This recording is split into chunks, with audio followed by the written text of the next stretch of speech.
My name is Leslie Silverstone, pronouns she, her, and I'm very excited to present Esther Loewen as our speaker this evening.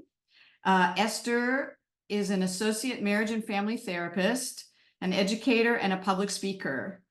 Hailing originally from Walla Walla, Washington, she transplanted to Redlands, California in 2019. Esther gives her heart and soul to creating inclusion by celebrating beauty, following curiosity, and showing up in courageous authenticity. Her through-line message is, "You are enough." I love that. Esther's professional life has been filled with 16 years of ordained pastoral ministry in the Seventh-Day Adventist Church, authoring a book about keeping and telling secrets, and earning 2 master's degrees, an MAGL from Fuller Theological Seminary in Pasadena, and an MAMFT from the California School of Professional Psychology at Alliant. In addition to serving as therapist, Esther also produces and hosts the podcast Transgender Woman Talking, a show about life outside cisgender norms. She is married to her life partner of 18 years, with whom she shares the joy of parenting their 2 brilliant, creative, energetic, and empathetic children. I really enjoyed speaking to Esther just individually. I was very fascinated by your background, Esther, and I'm very excited to have you here with us talking about a subject that we always touch on, the whole notion of secrets and how it impacts us, but here is a presentation that just focuses on that concept. So thank you again, Esther. Yeah, absolutely. Yeah, thank you so much for your invitation and for being with me tonight and for your introduction. I'm excited to be here. My pronouns are she and her as well, and I go by Esther. On the podcast, I introduce myself as Elle. My name is Elle, and I'm a transgender woman talking. And my wife and close friends call me Elle. So it kind of goes both ways. But it's wonderful to be with you here tonight. As Leslie said, um, I grew up in rural Washington State. So in a little town called Walla Walla. I'm just curious, anyone ever heard of Walla Walla? Anyone ever been there? Anyone? No one's been there. Okay, you've heard of it. Maybe you've heard of the wine. There's really good wine there, by the way.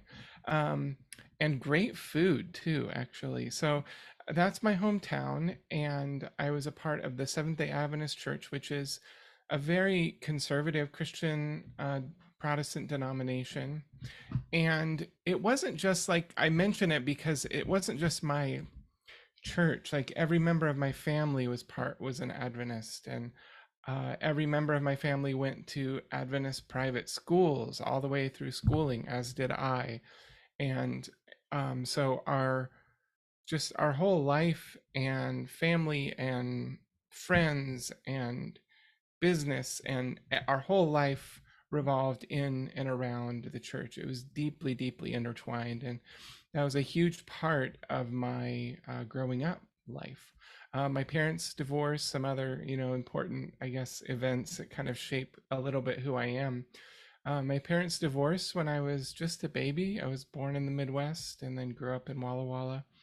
My dad he was went through the experience of addiction and then recovery. Um, I lost my brother to death in a house fire when I was 18, which had a huge formative effect on me. And I was present for that event.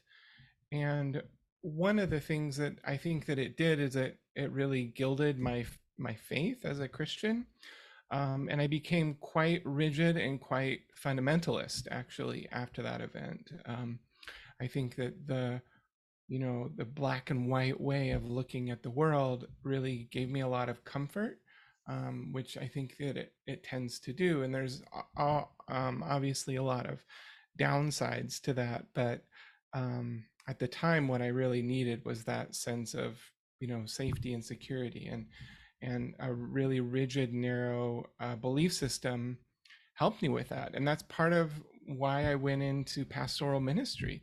I entered, my brother passed when I was 18 years old. I was in high school my senior year, and the following fall, I enrolled as an undergrad theology major and pre-ministry, and I went right through. I was hired full time as a pastor as soon as I graduated school. I also did secondary education as sort of a kind of like a backup side thing, but yeah, I went right into pastoring right after graduating, and I pastored for almost 20 years.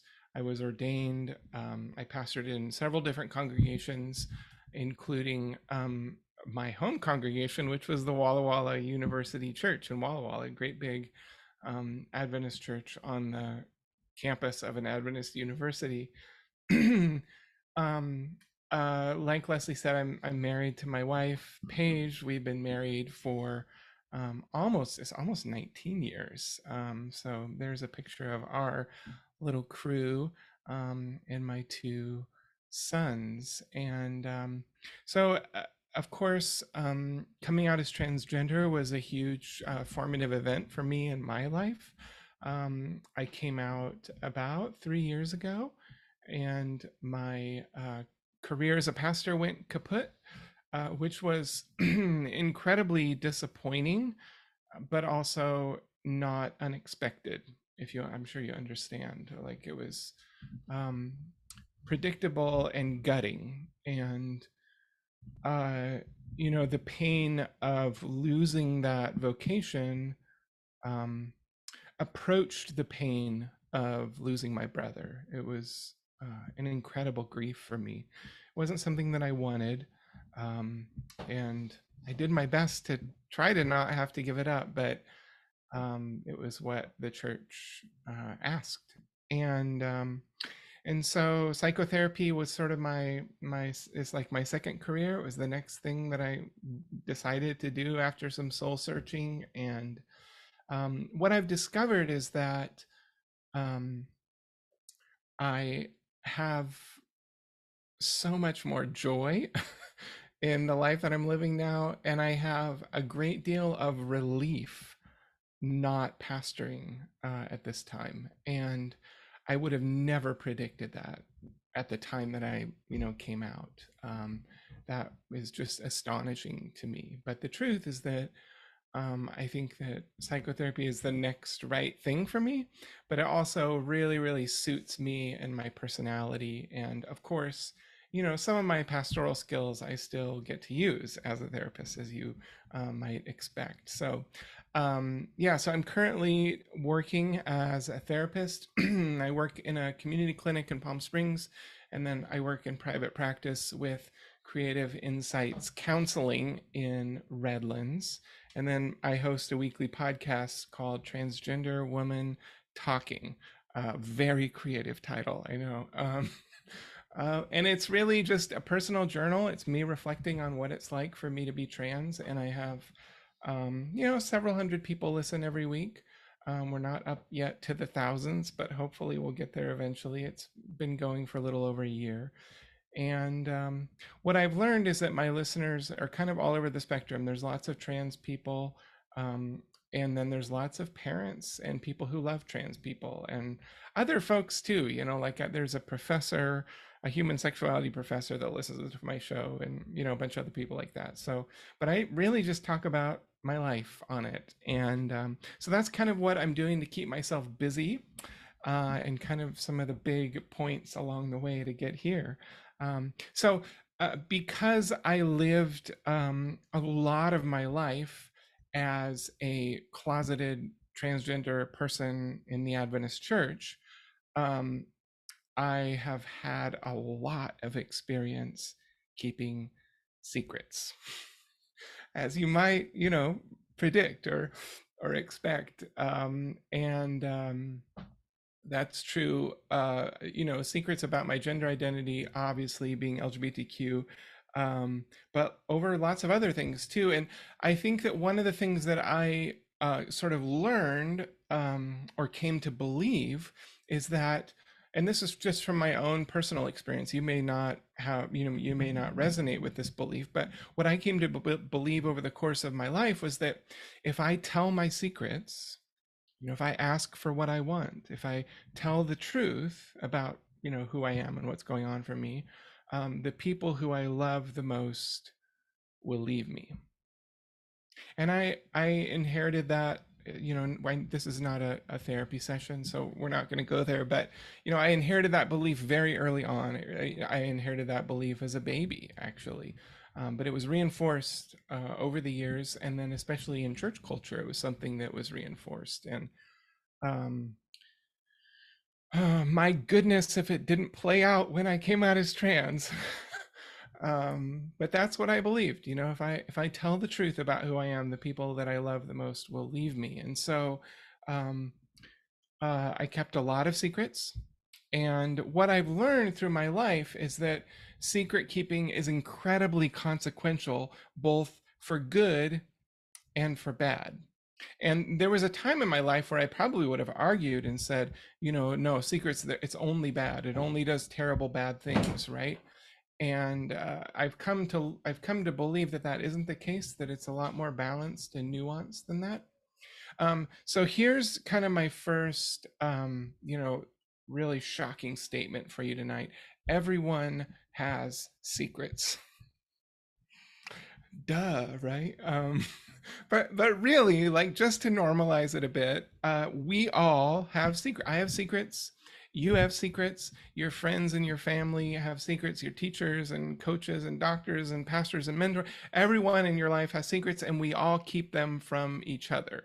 We're all doing this. We have secrets about all the things, right? We have secrets from think like very, very dark secrets to mundane secrets. Some of you are hiding medical diagnoses, mistakes, emotions. I mean, just absolutely everything. We hide all kinds of stuff, and we hide it from all kinds of people. And of course, we hide those things for infinite reasons, all sorts of reasons, whether it's personality or avoidance or safety or self-respect. And we'll get into some of that in just a moment. And obviously, LGBTQ people frequently keep secrets because of the society that we live in, right? We keep secrets because we are misunderstood and often hated. And so if you're anything like me, you also know how painful it can be to hide whatever the thing is, whether it's our queer identity or any other aspect of our life. It can be really, really painful to hide. I've hidden, being trans, but I also hid many aspects of my grief. My goodness, there are lots of aspects of losing my brother that I hid from all sorts of people around me. I've hidden mental illness. I suffered many years from PTSD from going through the experience with the fire that I hid. As a pastor, I hid my theological and political dissent from the church that I was pastoring. I've hidden addictive patterns that I've been in. I've hidden all sorts of things in my life, and what I've experienced, at least, is that those choices have affected me in a wide array of ways. Often my secrets have led me to feel isolated and disconnected from friends and from other people. Frequently, my secrets have been associated with shame. Very often, where there are secrets, there is shame. And if there is shame, there probably are secrets as well. And shame can be incredibly corrosive in terms of leading us to feel powerless or afraid or impotent to do anything about our lives. Because of my secret keeping, I am convinced that I lost out on many, many opportunities to receive wisdom and to have mentors in my life who might have guided me in different ways at different times for different needs. I think about the emotional dysregulation that I frequently experienced. I think often because I was hiding things. For long periods of my life, I alternated between this kind of depressive despair and sometimes explosive rage that was, otherwise unexplainable. I mentioned before going without or going without having my basic needs met because I kept those needs secret, right? I think about just the massive amount of energy that I've wasted protecting secrets. Secret, when we keep secrets, it preoccupies our attention. If I tell you to not think about a white elephant, all you can do is think about white elephants. That's how secrets work, and there's an energy cost to us. I'm sure my secrets have affected my physical health over the years. There's an old saying, you're only as sick as your secrets. And I don't think it's just a saying. Actually, there's some studies as I was researching the book that I wrote. There's actually a number of studies that link self-concealment with different illnesses, that they saw a correlation in increased risk of certain cancers in folks that were, hiding aspects of their lives. There were a bunch of studies, especially about folks with HIV and AIDS and that dynamic.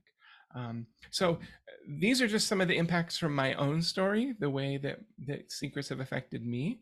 And the truth is that your secrets and your kids' secrets and your family's secrets and the people you love, they affect you and them in a wide array of other ways. But I don't think that it's overstating things to say that secrets can threaten the things that we want most in life, right? Whether it's a distinguished career or, a warm family home or just a fun and peaceful life. The things that we hide often put us at risk. Now, over the course of my life, my soul has periodically come to the conclusion that I have to reveal my secrets, or I'll be risking my future or even die. It's sort of like this, inner sense that I need to get this out. I need to talk to someone. I need to tell someone. And obviously, like the limit and where that line is drawn is different for different people, right? We all have different limits when it comes to telling secrets. We all have different personalities. We all grow up within different cultures or, more macro ethnicities or larger cultures. And so that line of like where I feel the pressure to tell is highly, highly personal. There's an old phrase that has been passed around frequently amongst trans people, which is, when the pain of hiding outweighs the pain of the consequence, we start telling people, right? And so for me, many times over the course of my life, for a variety of topics, I came to the conclusion that, I need to tell someone. And so there are times where I've, told my secrets to therapists or to support groups or to friends and confidants. I've told my secrets on, spiritual retreats. Some of the most profound moments of secret telling were with my wife. Actually, at the time, my fiance. I told her secrets about myself before we were married that had never escaped my lips before. But I knew that I needed to tell her these things before we got married. There was like this, intuitive thing going on with me that I needed to get this out. And I was terrified that she would run away. I believed that if people know these things about me, that they'll run away. And she didn't.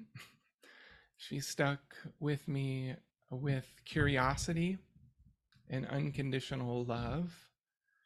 And that experience, really, 20 years ago, that experience, almost more than any other in my life, changed everything. Because in the moment of telling a secret in the context of unconditional love and acceptance, we have the opportunity to be fully known and fully loved exactly as we are, sometimes for the first time.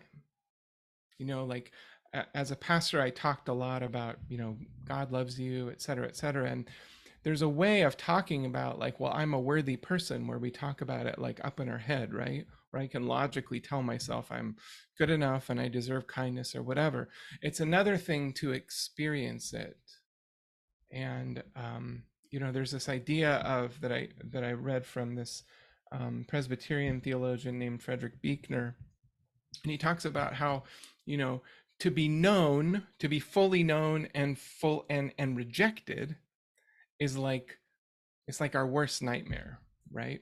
To be fully known and to be rejected is our like our worst nightmare. But to be fully loved and to be not known in that, right? To be fully loved and fully accepted, but only under the condition of us hiding a part of ourselves, there's something unsatisfying and unstable about that. But like, to be fully known and fully loved, I don't know a better feeling in life. It's the best thing ever. And so for me, really, telling some of those secrets to my then fiance kicked off a pattern for me, where confession, as it were, became a regular spiritual practice. Now, in the Seventh-Day Adventist Church, they didn't have like a confession tradition like they do in the Catholic Church or anything.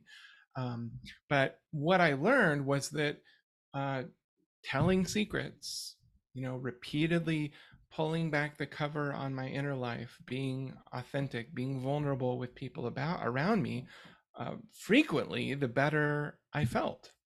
I found that I could have more control over some, previously unmanageable behavior patterns. I made all kinds of new connections, right? I'm not alone making that discovery. And I enjoyed the depth of intimacy with people that I had never had before.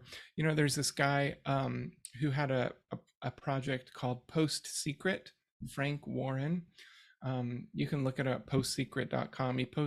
He started collecting postcards. People have sent him, like 500,000 postcards, and they just have secrets on them. And he posts them on his blog every week, every Sunday. And one of the things that he says about secrets is this, what's on the screen: secrets are the currency of intimacy.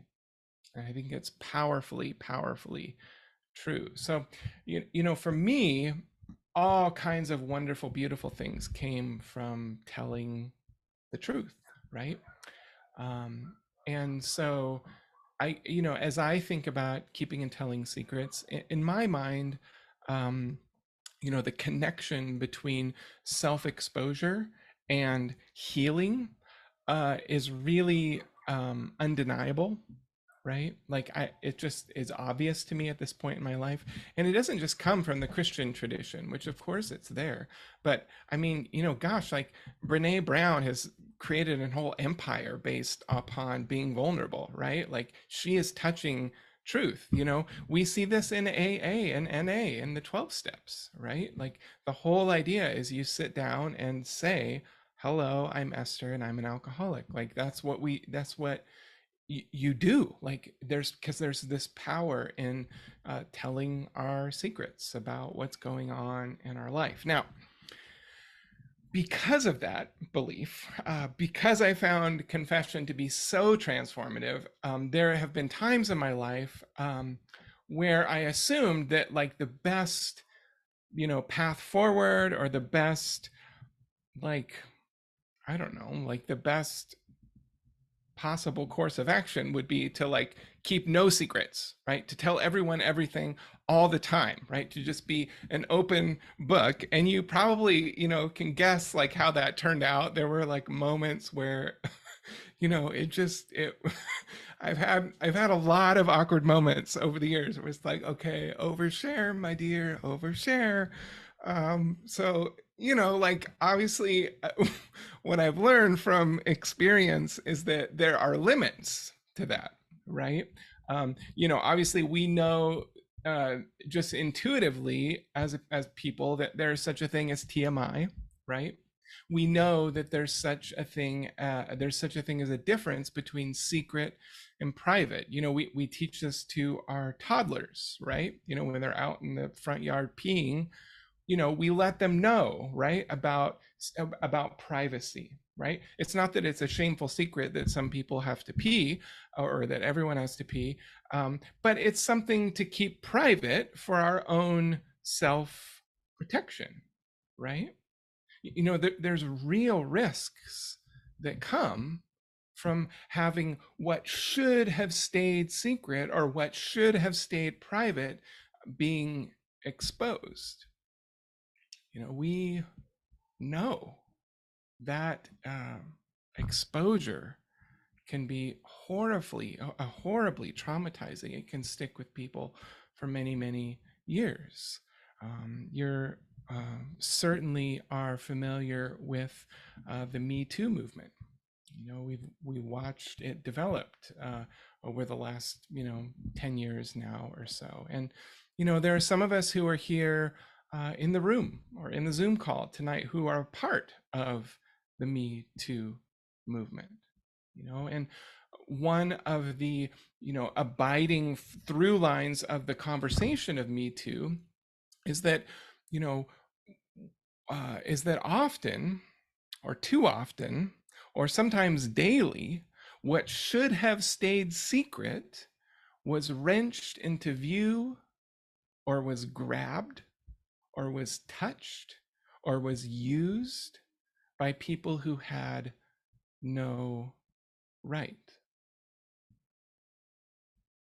There's violence in all kinds of forms of violating privacy. And certainly there's violence in all forms of sexual assault, even when there's no bruises, even when it happens in a doctor's office or in the apparent safety of a living room, or when there's no fighting or screaming. There's a violence and profound injury that occurs in all kinds of these kinds of assault to our privacy, because at the very least, something that should have remained ours and ours alone was taken against our will.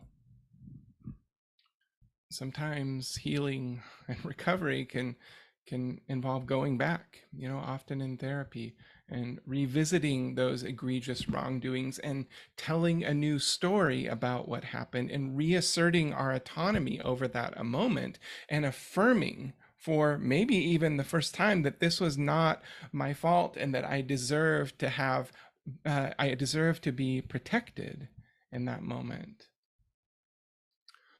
One of the most surprising discoveries for me in my personal and professional exploration of the power of confessing secrets is the nearly equal power that is found in protecting the limits of our secrets.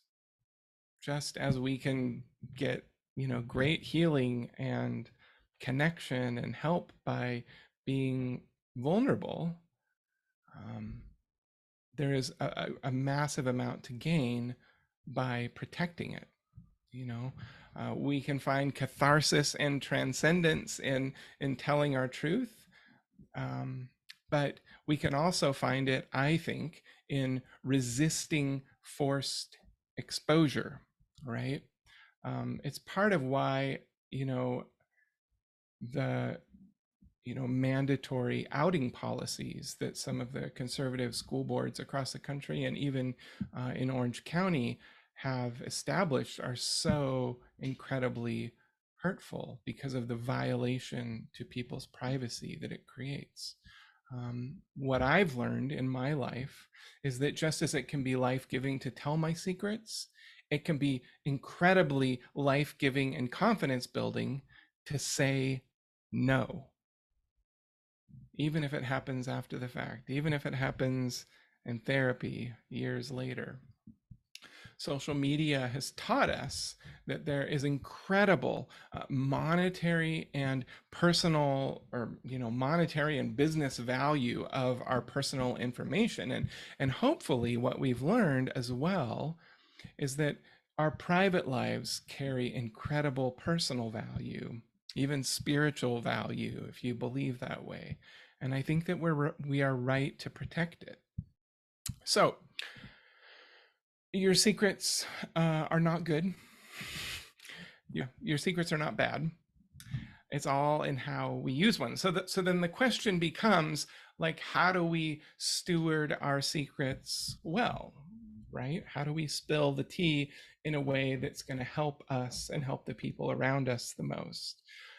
So I want to share just a couple of quick principles for me that have helped guide me, and then we can we'll end the recording and I'll do a little bit of a Q&A time, and we can talk more about it. But one of the principles that I have used myself is this one that goes like this. It's something that I learned from AA, actually.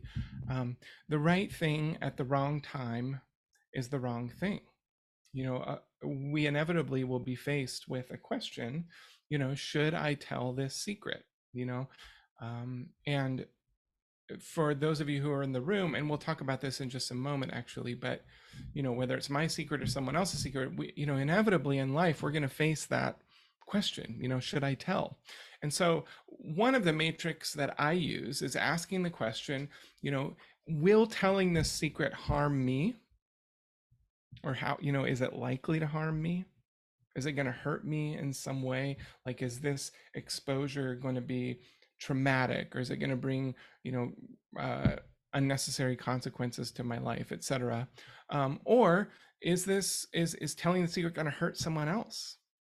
Like one of the groups that I lead as a therapist is a group for dialectical behavioral therapy, and one of the things we talk about in our skills group, at least, is that we actually invite people to self-censor talking about behaviors in their life that could be contagious in some way, right?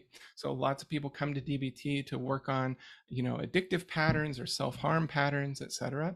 And so we invite them to speak about those things very broadly as a way of trying to honor the safety of the group, because it could potentially hurt others hearing really specific details. So the right thing at the wrong time is the wrong thing. Is it going to harm myself? Is it going to harm other people to tell this right now in this place in this moment? So that's one principle that I've used.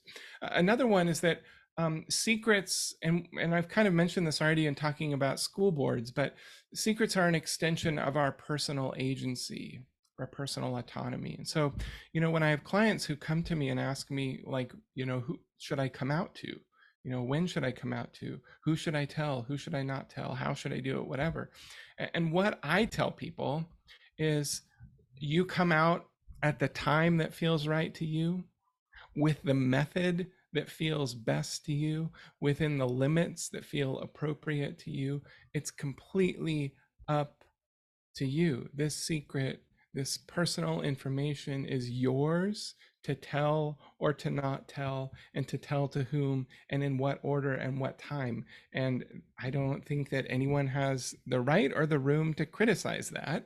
I think, obviously people have the right to feel how they feel if they got told the thing in a certain order. But I think that secrets, telling secrets and keeping secrets, are an extension of our own autonomy. And protecting that is a way of leveraging secrets for our own good, and leveraging secrets to build our own sense of self-respect and dignity. So another principle that I've used is that secrets are interconnected, right? So especially very early on, when queer people are coming out of the closet, they're actually inviting people they trust into the closet with them.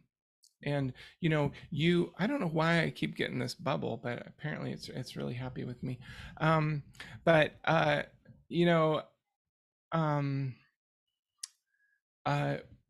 when someone comes out to just you and they're not coming out publicly, you're essentially being invited into the closet with them.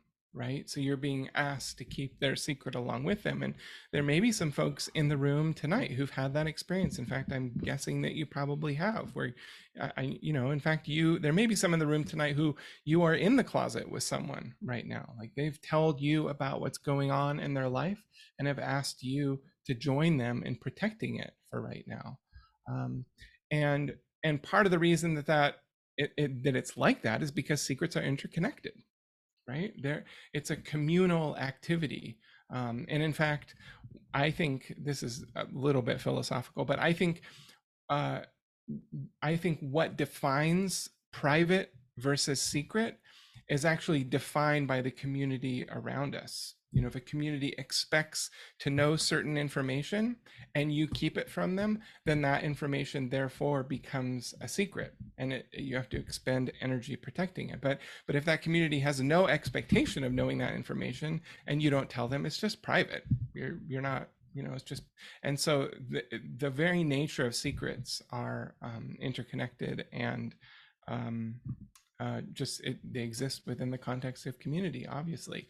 One of the things that I did in my coming out process, and I sometimes encourage people to think about doing when they're coming out, is I asked for people's consent before I told them. So I sent them a text and said, hey, there's some pretty heavy personal stuff that I would like to tell you. But I understand that, you might not have the energy to carry this around right now. You might not have it in you. You may not want to know what I'm about to tell you. And, everyone will eventually know. But I just want to ask for your consent before I share this information with you. And I think that that's a way of respecting the fact that secrets are interconnected. And I think that it's legitimate for someone to decline wishing to take on a secret with you. I think that, respecting people's limits in that regard is an honorable thing. So finally, a fourth principle is that trust is earned. Trust is earned. I mean, this, maybe isn't obvious, but something that I learned, I think I learned this in college, or at least heard it in these words before. I don't know if I've even, internalized it yet as a human being, but love and trust are not the same thing. And I think that at its best, love is always unconditional and freely given and never earned. And at its best, trust is always earned. And trust is earned through risk taking. So it doesn't just happen automatically. Trust is earned because we took a risk to trust someone, and then they showed themselves trustworthy, and so then we trust them more, right? And so I think that for any of us, as we're thinking about whether or not to expose secrets, and especially for queer people, considering our own safety in the matter and whether or not the person is a safe person or whether or not the person is a trustworthy person is really, really important. We could go on and on about that, but considering trust and whether or not a person deserves your trust is really important. And I know that idea of circles of trust is like cliche and silly, but I think it's really true. I think that at its best, we all have kind of a core of people that we trust, and then there's kind of another outer ring that we trust a little less, and then there's another ring out here that we trust a little less, and then there's the crowds, right? There's everyone. And I think that if we have a bubble that's just gigantic and everyone's inside of it and we trust them all equally, we're inviting ourselves to be harmed and violated. And if we have a little tiny circle and there's nobody inside of it, or one person inside of it and everybody else is outside of it, gosh, we're going to have no meaningful, intimate relationships in our life. So I think the best is some kind of gradated structure where we trust some people more and the majority less. There you go. So here's kind of the core of it, I guess. Your secrets, your client secrets, your patients and friends and children's secrets, your secrets will hold you back from the things that you want most in life. they will. And I think if we steward them well, if we share them in the right place, at the right time, with the right people, I think that we can discover and step into the lives that we always wanted. And it's just waiting right on the other side. So thanks so much for being with me tonight and for listening. And yeah, reach out anytime.